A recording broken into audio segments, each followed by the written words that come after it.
1, 2, 3, 4. 5, 6. Thank you all for being here.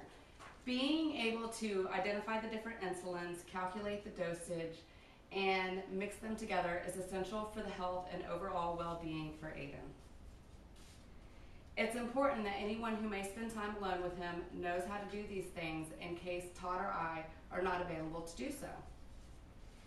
Aiden has to have insulin shots because, as said by Dr. H. Peter Chase in his 2011 textbook, A First Book for Understanding Diabetes, a person with type 1 diabetes, their pancreas does not produce enough insulin, and it cannot be taken in pill form as it would be destroyed by the stomach acid. There are 2 different insulins needed by my son. Humalog, which is a fast-acting insulin that covers his morning, his breakfast, lunch, and dinner. And then there's Lantus, which is a long-lasting insulin that is only to be taken at breakfast and dinner. Not properly calculating his dose and mixing them right could be potentially dangerous for him. I gave you all a handout on how to mix the insulin step by step. This was a concept adapted by Shelley Leaf, an RN and certified diabetes educator from Boston City Hospital. I've also included some notes on the side of Aiden's particular dosages, which was directed by Kim Mason, an RN and certified diabetes educator from Texas Children's Hospital. I'm going to start, or actually I'm only going to give you an example for breakfast. For breakfast, he is prescribed 45 grams of carbohydrates. To get the dosage of the Humalog, you would take the carbs eaten and divide it by 20 for the breakfast calculation, and that would be a total of 2 units at breakfast. It's a little over that, but usually in the morning he's either low or stable, so we wouldn't want to, estimate higher because it could make him drop too low. For Lantus, he has a set dosage of 4 units in the morning. Everything you see can be picked up at Walgreens. However, you would need a prescription for the insulin. The cash prices are as followed. Humalog is $191.70. Lantus is $193.10. You'll also need syringes. You can get a box of 100 for $13. We go with the 3/10 per millimeter per cc, a 30 gauge at 8 millimeters long. You also need your alcohol swabs, which you can get a box of 100 for $3. All right, to get started, you first want to thoroughly wash your hands to prevent the spread of germs, which would then cause infection. You'll open your alcohol swab, take it out, wipe the top of both your Lantus and your Humalog.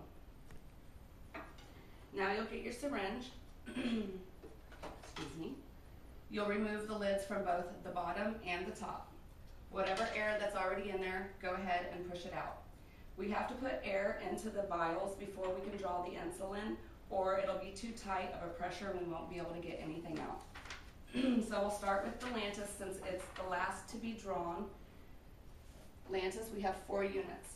So I'll take 4 units of air, insert the syringe into the vial, and push in the air.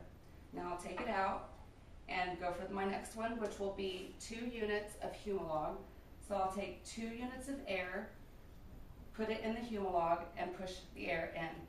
Now flip it upside down and slowly pull the plunger of the syringe all the way down to the bottom, and then push it back up as quickly as you can.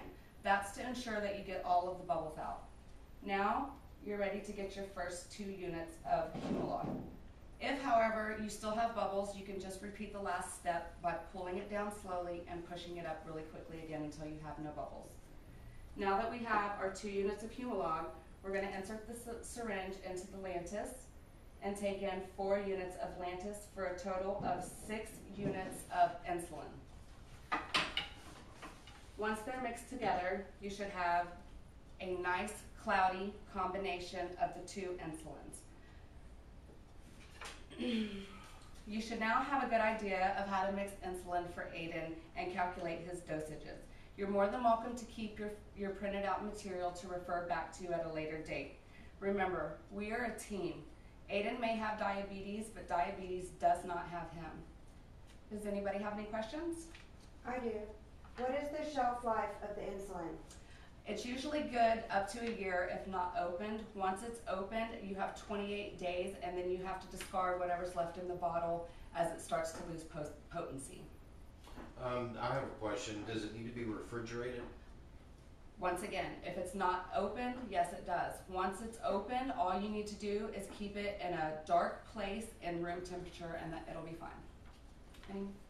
So can you get supplies anywhere, or does it have to be Walgreens? You can actually get them anywhere, Walmart, Target, Costco. It doesn't have to be Walgreens, just any place that has a pharmacy. Anybody else? No, thank you. All right, great. Well, I appreciate you all taking the time to be here and learning just how important it is to me and my family about mixing insulin and giving the correct dosage for Aiden.